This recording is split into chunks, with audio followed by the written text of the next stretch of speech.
ఓం సమర్థ సద్గురు సాయినాథ్ మహారాజ్కి జై. ఓం సాయిరామ్. మన బాబా కుటుంబ సభ్యులందరికీ నమస్తే అండి. మీ అందరిపైన షిరిడి సాయినాథుని ఆశీస్సులు ఉండాలని, మీరు క్షేమంగా ఉండాలని మనస్ఫూర్తిగా కోరుకుంటున్నాను. ఫ్రెండ్స్, మీకు ఎటువంటి కష్టాలు సమస్యలు ఉన్నా సరే ఒక్కసారి గురువుగారిని కాంటాక్ట్ అవ్వండి. శ్రీ షిరిడి సాయిబాబా ఆశీస్సులతోటి గురూజీ శివరామరాజు గారు జ్యోతిష్యం చెప్తారండి. ఫోన్ నెంబర్ వచ్చేసి 9989794560. మీ సమస్య ఏదైనా సరే, ఆస్తి తగాదాలు, అప్పుల బాధలు, భార్యాభర్తల మధ్య గొడవలు, ధనం నిలకడలేకపోవటం, విదేశీ ప్రయాణం, ప్రేమ, పెళ్ళి, ఉద్యోగం, రాజకీయం, ఇలా ఎటువంటి సమస్యలు ఉన్నా సరే ఆ సమస్యలకు తగిన పూజలు చేసి గురువుగారు 24 గంటల్లో పరిష్కారం చూపిస్తారండి. మన సబ్స్క్రైబర్స్ చాలామందికి అయితే ఈ గురువుగారికి చూపించుకున్న తర్వాత మంచి జరిగింది ఫ్రెండ్స్ కామెంట్ చేస్తున్నారు. కాబట్టి మీరు కూడా ఒక్కసారి నమ్మకంతో గురువుగారిని కాంటాక్ట్ అవ్వండి. ఇంక ఈరోజు వీడియోలోకి వెళ్ళిపోదాము. గారు సందేశం అండి. మన బాబాగారు ఏమంటున్నారంటే, తల్లి, ఈ 3 చీటీలలో ఒక చీటీని తాకు తల్లి. నువ్వు ఎంతో కాలంగా ఎదురు చూస్తున్న శుభవార్త అయితే వినబోతున్నావమ్మా అని అయితే మన బాబాగారు మనందరి కోసం చాలా అంటే చాలా చక్కటి సందేశం తీసుకొచ్చారండి. ఫ్రెండ్స్, 3 నెంబర్స్ ఉన్నాయి కదండి, 3 చీటీలు. మీరైతే బాబాగారిని స్మరిస్తూ ఒక చీటీ తాకండి. బాబాగారు ఏం చెప్పబోతున్నారో ఆయన మాటల్లోనే తెలుసుకోండి. చిన్న రిక్వెస్ట్ ఫ్రెండ్స్, మన వీడియోస్కి అయితే ఒక చిన్న లైక్ ఇవ్వండి. ఇంక వీడియోలోకి వెళ్ళిపోదాము. ముందుగా అయితే 1వ నెంబర్ చీటీ తాకిన వారి గురించి మన బాబాగారు ఇలా అంటున్నారండి. తల్లి, ఎందుకమ్మా అంత దిగులుగా ఉన్నావు? నువ్వు నా బంగారు బిడ్డవమ్మా. నీకోసం ఒక తీపి కబురు తీసుకువచ్చాను. అదేమిటో తెలుసుకో తల్లి. అనుకున్న పనులు జరగకపోతే ఎవరికైనా సరే మానసికంగా బాధ కలగటం సహజమేనమ్మా. ఇప్పుడు నీ పరిస్థితి అలాగే ఉంది. కాసేపు నేను చెప్పేది వినమ్మా. కాలం కలిసి వస్తే అన్నీ సమకూరుతాయి అనేది నిజమే. అది ఎంతవరకు నిజమో నీ మనసుకే తెలియాలమ్మా. ఎందుకమ్మా అంత దిగులు పడుతున్నావు? తోటి ఎందుకు ఇదివరకట్లా సంతోషంగా ఉండటం లేదు? ఏమి జరుగుతుందో అన్న వేదనతోనే ప్రతిరోజు కూడా గడుపుతూ ఉన్నావు. ఆందోళన పడుతూనే ఉన్నావమ్మా. ఎవరికైనా సరే జీవితం పట్ల ఆందోళన సహజమే. కానీ నీ ఇంట్లో ఉన్న పరిస్థితులన్నీ కూడా నాకు తెలుసు కదమ్మా.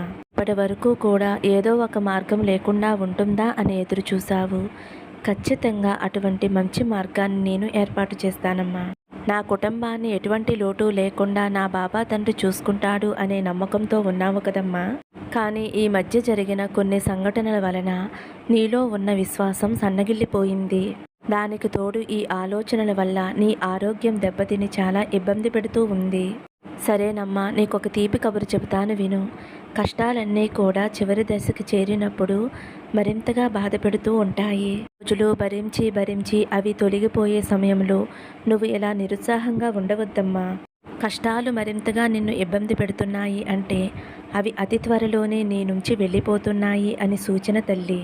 ఈ విషయాన్ని నీ కుటుంబ సభ్యులకు కూడా చెప్పమ్మా. ఇంట్లో నీ భర్తకి, నీ బిడ్డలకి నువ్వే కదా ధైర్యం చెప్పవలసింది. మన ఇంట్లో కష్టాలన్నీ తొలగిపోయి మన ఇంట్లో సుఖ సంతోషాలు వెరబూస్తాయి అని బాబా చెప్పమన్నారు అని నీ కుటుంబ సభ్యులతో చెప్పమ్మా. అనేక సమస్యలు, మీ కుటుంబ సమస్యలు అన్నీ కూడా తొలగిపోతాయమ్మా. ఇదంతా కూడా ఎప్పుడు బాబా జరిగేది అని బాధపడవద్దు తల్లి. 3 రోజుల్లో ఖచ్చితంగా మంచి మార్పు అనేది నువ్వు చూస్తావు. నా మాటగా నీ భర్తతో చెప్పమ్మా. నీకున్న అనారోగ్య సమస్య గురించి అంటావా? నీకున్న కష్టాలు, బాధలు తొలగిపోతే నీకు ఖచ్చితంగా మనోధైర్యం పెరుగుతుందమ్మా. ఇక మెల్లమెల్లగా నీ అనారోగ్య సమస్యలన్నీ కూడా తొలగిపోతాయి. ఇక నువ్వు దేని గురించి కూడా బాధపడవలసిన అవసరం లేదు తల్లి. నా విభూతిని ధరిస్తూ ఉండు. నిశ్చింతగా ఉండు తల్లి. సుఖ సంతోషాలతో, అష్టైశ్వర్యాలతో నీ కుటుంబంతో సంతోషంగా ఉండమ్మా. ఇది నీ బాబా తండ్రి నీకు ఇస్తున్నటువంటి గొప్ప వరం తల్లి. నువ్వు పడే బాధలు నేను చూడలేకపోతున్నానమ్మా.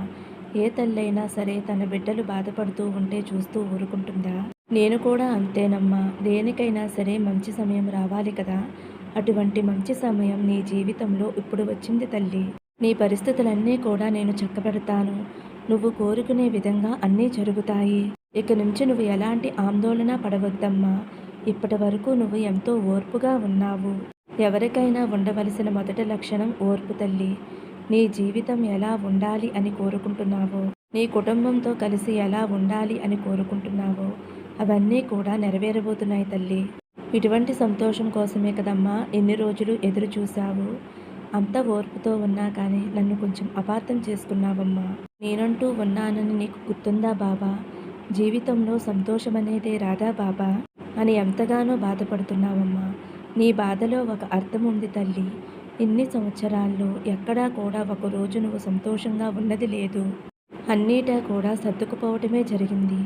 దీనివల్ల మీ చిన్న చిన్న కోరికలు కూడా నెరవేరటం లేదు అని ఎంతో బాధపడుతున్నావు కదమ్మా. అదంతా కూడా నాకు తెలుసు తల్లి. ఇదంతా కూడా నువ్వు గతంగా భావించి ఇక నుంచి రాబోయే రోజుల్లో నీ ఎదుగుదలను చూసి సంతోషంగా ఉండమ్మా. ఎన్ని రోజులు కూడా నువ్వు ఎదుర్కొన్నటువంటి సమస్యలన్నిటినీ కూడా నీ నుండి దూరంగా తరిమివేస్తాను. అన్ని విధాలా నీకు అనుకూలంగా ఉండేలా నేను చూస్తానమ్మా. నువ్వు వేసే ప్రతి అడుగు గమనిస్తూ నిన్ను ఒక ఉన్నత స్థానంలో ఉంచుతానమ్మా. నన్నే నమ్ముకుని నా మీదే ఆధారపడి ఎంతో ఓర్పుతో ఉన్న నిన్ను ప్రతి క్షణము కూడా నిన్ను కంటికి రెప్పలా కాపాడుకుంటూ ఉంటానమ్మా. ఇదే నీ బాబా తండ్రి నీకు ఇస్తున్నటువంటి సత్య ప్రమాణం. ఇక నుంచి సంతోషంగా ఉండమ్మా.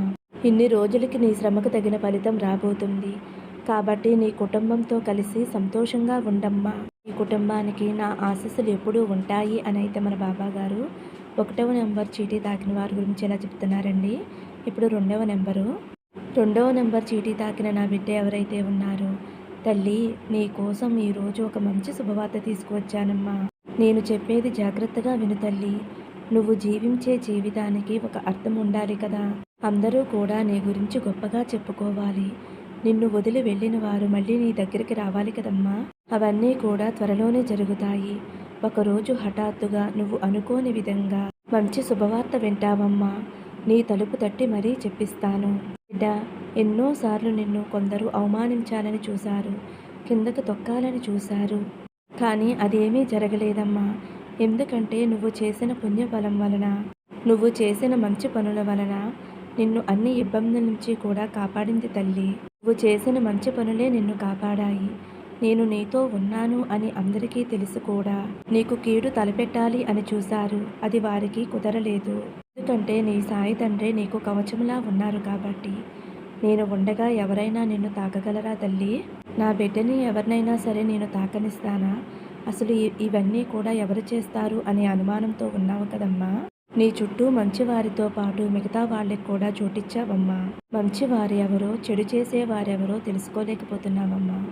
ఎందుకంటే నీకు మంచి మనసు ఉండటం వలన అందరూ మంచివారే అని గుడ్డిగా నమ్మేస్తున్నావు.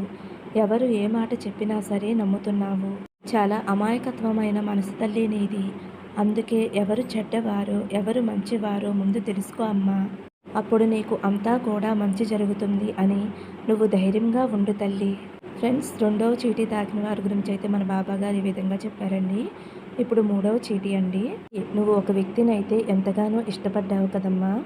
ఆ వ్యక్తి అయితే నిన్ను చాలా ఇంపార్టెంట్గా భావిస్తున్నారు. ఆ వ్యక్తి మనసు ఎక్కడా కూడా నిలకడగా ఉండటం లేదు. ఎందుకంటే ఆ వ్యక్తి మనసు నీ చుట్టూనే తిరుగుతూ ఉందమ్మా. ప్రతి క్షణము కూడా నీ గురించే ఆలోచిస్తూ ఉన్నారు. భగవంతుణ్ణి కోరుకుంటున్నారమ్మా. అంటే నీ విషయంలో ఏదైనా తెలిసి కానీ తెలియక కానీ ఏదైనా ఒక తప్పు చేసినా ఆ విషయంలో భగవంతుణ్ణి క్షమాపణ కోరుకుంటున్నారు. నువ్వు కూడా ఆ వ్యక్తిని క్షమిస్తావు అని ఎంతగానో ఎదురు చూస్తున్నారమ్మా. ఆ వ్యక్తి నిన్ను చాలా చాలా ఇష్టపడుతున్నారు. మీ ఇద్దరి మధ్య చిన్న చిన్న మనస్పర్ధలు రావటం వలన ఆ వ్యక్తి ఎంతగానో బాధపడుతున్నారమ్మా. ఆ వ్యక్తి ఎలాగైనా సరే నీతో మాట్లాడాలి, ఓపెన్ అవ్వాలి అని అయితే అనుకుంటున్నారమ్మా. కానీ నువ్వేమంటావా అని ఎంతగానో భయపడుతున్నారు. ఆ వ్యక్తి తెలిసైతే ఏ తప్పు చేయలేదమ్మా.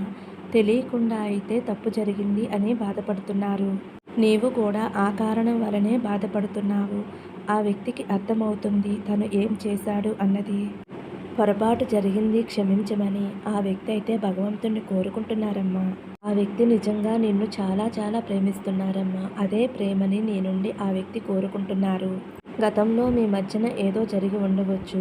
ఆ గతం నుండి మీ పార్ట్నర్ బయటకు రావాలి అని కోరుకుంటున్నారు.